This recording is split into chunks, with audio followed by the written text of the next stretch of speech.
বাংলাদেশের পরিস্থিতি দিনের পর দিন খারাপ থেকে অতি খারাপের দিকে যাচ্ছে। হাসিনা দেশ ছাড়ার পর থেকে দেশের পরিস্থিতি একেবারে তলানিতে এসে ঠেকেছে। কোনো কিছুই যেন ঠিক নেই, না দেশের অর্থনৈতিক অবস্থা, না অন্য কোনো পরিস্থিতি। কোনো ব্যবস্থা নিচ্ছেন না ইউনূসের সরকার। এই অবস্থায় সন্ত্রাসী কার্যকলাপ দিনের পর দিন বেড়েই চলেছে। সম্প্রতি এমন এক ঘটনা সামনে এসেছে যা দেশের জন্য সত্যি অশনি সংকেত। জাতির পিতা শেখ মুজিবুর রহমান এবং শেখ হাসিনার পর এবার ইউনূস সরকারের কোপে পড়লেন লালন। বাংলাদেশের ঐতিহ্যবাহী লালন মেলা বন্ধ করে দিল ইউনূস প্রশাসন। বাংলাদেশের মৌলবাদী সংগঠনের চাপের মুখে পড়ে বন্ধ করে দিতে হলো লালন স্মরণোৎসব। এতে করে দেশবাসীর মনে আঘাত নেমে এসেছে। মনে করা হচ্ছে একটু একটু করে বাংলাদেশের ঐতিহ্যকেই ধূলিসাৎ না করে ছাড়বে না ইউনূস। আর তা দেখে হয়তো দেশবাসী প্রতিবাদে রাস্তায় নামতে পারে। এই বছর লালন ফকিরের 134তম তিরোধান দিবস, আর সেই উপলক্ষে প্রত্যেক বছরের মতন এবছরের লালন উৎসবের আয়োজন করা হয়। টাঙ্গাইলে মধুপুর উপজেলায় এই অনুষ্ঠান হবার কথা ছিল, কিন্তু বাংলাদেশি মৌলবাদী সংগঠনের চাপে পড়ে শেষমেশ ঐতিহ্যবাহী এই লালন উৎসব বন্ধ করে দিতে হলো।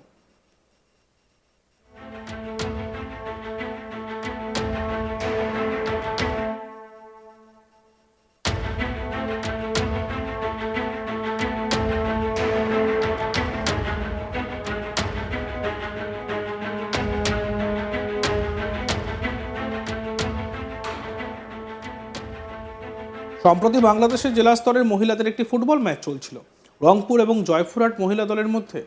আর সেই ম্যাচে কিছু মানুষ দল বেঁধে হঠাৎই হামলা করে বসে। ভিডিওটিতে দেখা যায় যে কয়েকশো বিক্ষোভকারী মাঠ দখল করে নেয়, তাদের প্রত্যেকের হাতে লাঠি। তারা বলছেন যে মহিলাদের ফুটবল ইসলাম ধর্মের বিরোধী, তাই এই ম্যাচ বন্ধ করতে হবে। এরপরেই মাঠের ভিতরে তারা ভাঙচুর করে, আর সেই ভিডিও সামনে এসেছে। জানা যায় যারা আক্রমণ চালিয়েছে তারা স্থানীয় মাদ্রাসার ছাত্র।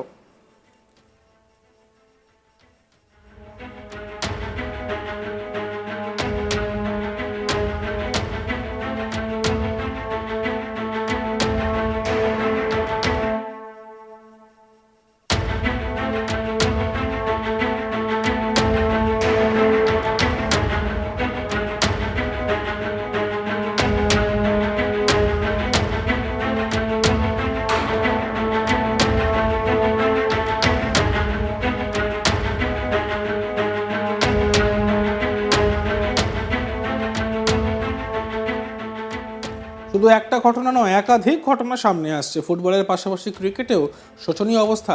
বাংলাদেশ প্রিমিয়ার লিগের 8টি ম্যাচ তদন্তকারীদের নজরে এসছে। বিশেষ করে মহিলাদের ক্রীড়া জগতের ছবিটা আশঙ্কাজনক। ইউনূসের বাংলাদেশে খেলাধুলার অবস্থা কীরকম? সাম্প্রতিক সময় যে ছবি উঠে আসছে তা রীতিমতো অশনি সংকেত। 26শে জানুয়ারি যখন ভারতে সাধারণতন্ত্র দিবস উদযাপন করা হচ্ছে, সেই সময় বাংলাদেশ সেনাবাহিনীর সদর দপ্তর থেকে এক নির্দেশ জারি করে বলা হয়, এতদিন বাংলাদেশ সেনাবাহিনীতে মহিলা আর্মি সেনাদের হিজাব না পরার ফতোয়া ছিল। এবার সেই নির্দেশ তুলে নিল বাংলাদেশের অন্তর্বর্তীকালীন সরকার।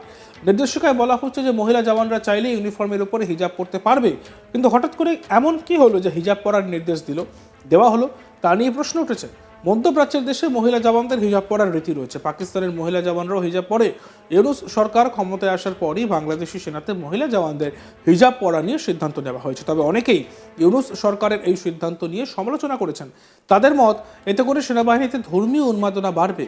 সেনার কাছে তাদের উর্দির একটা আলাদাই মাহাত্ম্য রয়েছে, যেখানে হিজাব পরলে তার গরিমা নষ্ট হতে পারে। বাংলাদেশ সেনাবাহিনী ঢাকা সেনানিবাসে লেফটেন্যান্ট কর্নেল মোহাম্মদ আরিফ হোসেন এই বিষয়ে নির্দেশিকা জারি করেছে।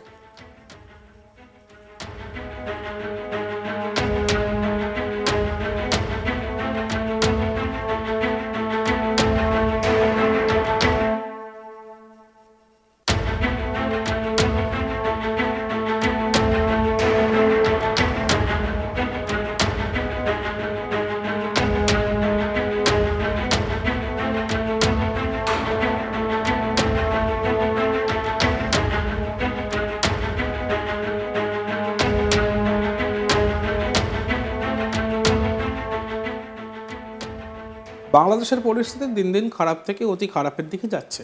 হাসিনা দেশ ছাড়ার পর থেকে দেশের পরিস্থিতি একেবারে তলানিতে এসে ঠেকেছে।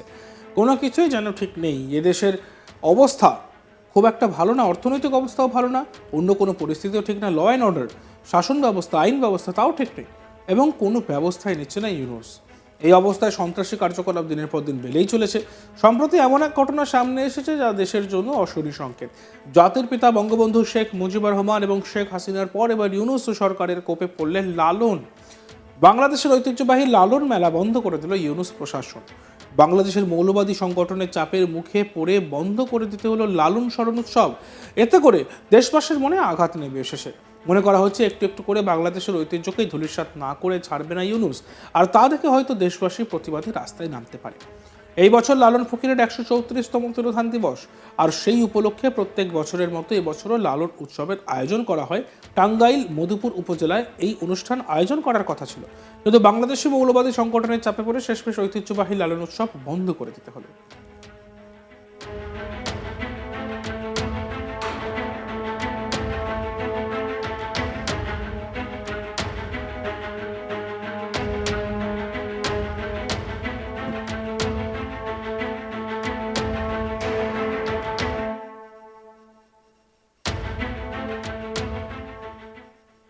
সম্প্রতি বাংলাদেশে জেলা স্তরের মহিলাদের এক ফুটবল ম্যাচ চলছিল। রংপুর এবং জয়পুরহাট মহিলা দলের মধ্যেই ম্যাচ চলছিল, আর সেই ম্যাচে কিছু মানুষ দল বেঁধে হঠাৎই হামলা করে বসে। ভিডিওটিতে দেখা যাচ্ছে কয়েকশো বিক্ষোভকারী মাঠ দখল করে নেয়, তাদের প্রত্যেকের হাতে লাঠি। তারা বলছেন যে মহিলাদের ফুটবল ইসলাম ধর্মের বিরোধী, তাই এই ম্যাচ বন্ধ করতে হবে। এরপর এই মাঠের ভিতরে তারা ভাঙচুর করে, আর সেই ভিডিওই সামনে এসেছে। জানা যায় যারা আক্রমণ চালিয়েছে তারা স্থানীয় মাদ্রাসার ছাত্র। আমরা সেই ভিডিওটি একবার দেখব।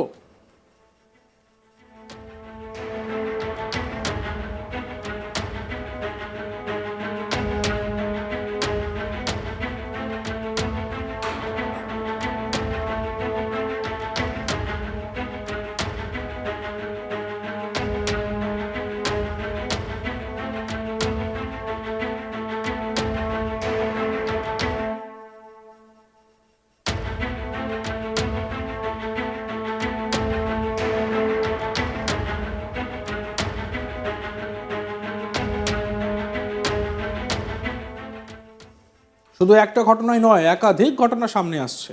ফুটবলের পাশাপাশি ক্রিকেটেও শোচনীয় অবস্থা। বাংলাদেশ প্রিমিয়ার লিগের 8টি ম্যাচ তদন্তকারীদের নজরে এসেছে। বিশেষ করে মহিলাদের ক্রীড়া জগতের ছবিটা আশঙ্কাজনক। ইউনূসের বাংলাদেশের খেলাধুলার অবস্থা কিরকম? সাম্প্রতিক সময় যে ছবি উঠে আসছে তার রীতিমতো অশনি সংকেত। 26শে জানুয়ারি যখন ভারতের সাধারণতন্ত্র দিবস উদযাপন করা হচ্ছে, সেই সময় বাংলাদেশ সেনাবাহিনীর সদর দপ্তর থেকে এক নির্দেশিকা জারি করে বলা হয় মহিলা আর্মি সেনাদের হিজাব না পরার ফতোয়া তুলে নেওয়া হয়। এবার সেই নির্দেশ তুলে নিয়ে সেইখানে সেই নতুন যে নির্দেশিকা, সেখানে বলা হয়েছে মহিলা জওয়ানরা চাইলে ইউনিফর্মের ওপর হিজাব পরতে পারবে।